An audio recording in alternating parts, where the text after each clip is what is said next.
एक दिन एक मूर्तिकार को एक पत्थर दिया गया और भगवान की एक छवि बनाने को कहा। उसने एक रूप की कल्पना करने की कोशिश की जो ईश्वर को सबसे अच्छी तरह से समाहित कर सके। अगर वो एक पौधे को तराशता तो वो जानवरों और मनुष्यों को बाहर कर देता। अगर वो एक जानवर को तराशता तो इंसानों को और पौधों को बाहर कर देता। अगर वो एक इंसान को तराशता तो पौधों और जानवरों को बाहर कर देता।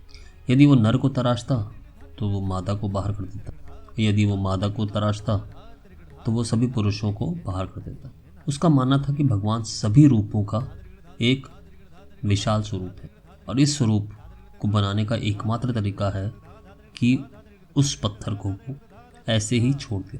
तो उसने उसके सामने सर झुकाया और ऐसे ही छोड़, और फिर उसका नाम पड़ा लिंग, जो कि अनंत का पात्र, निराकार का रूप जो अमूर्त है और अंतर्दृष्टि को उकसाता है। भगवान को दिया गया नाम शिव, जिसका अर्थ है शुद्ध, सभी रूपों से शुद्ध। शिव का अर्थ है जो पारलौकिक है। शिव का अर्थ है जिसे स्थान या समय के द्वारा समाहित नहीं किया जा सकता। शिव कौन है? जब हम शिव कहते हैं तो दो मूलभूत पहलू जिनका हम उल्लेख कर, शिव जिसका शाब्दिक अर्थ है जो नहीं है। आज आधुनिक विज्ञान हमें ये साबित कर रहा है कि सब कुछ नहीं से आता है और वापस कुछ नहीं में ही अस्तित्व का आधार और ब्रह्मांड का मौलिक गुण विशाल शून्य है। शून्य वो गर्भ है जिससे सब कुछ पैदा होता है और जिसमें सब कुछ वापस समाहित हो जाता है। अर्थात शिव से सब कुछ आता है और शिव में ही वापस समाहित हो। तो शिव को प्रकाश के रूप में नहीं बल्कि अंधकार के रूप में वर्णित किया।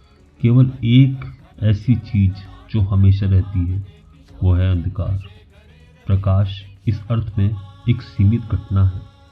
प्रकाश का कोई भी स्तोत्र, चाहे वो बल्ब हो या सूर्य, अंततः प्रकाश देने की अपनी क्षमता खो देगा। प्रकाश शाश्वत नहीं है। लेकिन अगर हम कहें दिव्य अंधकार तो सब समझेंगे कि हम एक शैतान के उपासक हैं। अंधेरा हर जगह है और ये एकमात्र ऐसी चीज है जो सर्वव्यापी है।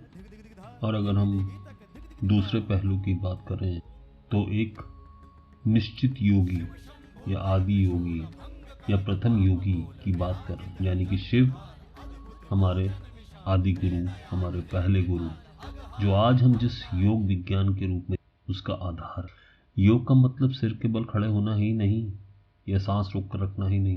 योग विज्ञान है और तकनीक है जो इस जीवन की आवश्यक प्रकृति को जानने के लिए और इसे इसकी अंतिम संभावना तक कैसे ले जाया जा सकता है, इस बारे में शिव के द्वारा ही जानकारी मिलती है। अतः शिव इन दो स्वरूपों या दो पहलू के मायनों में पर्यायवाची। ये वो सत्ता है जो एक योगी है और जिसका कोई अस्तित्व नहीं है, या यूं कहें कि वो एक दिव्य अंधकार है। शिव शंभो ओम शं ओम शं ओम शं शिव शंभो।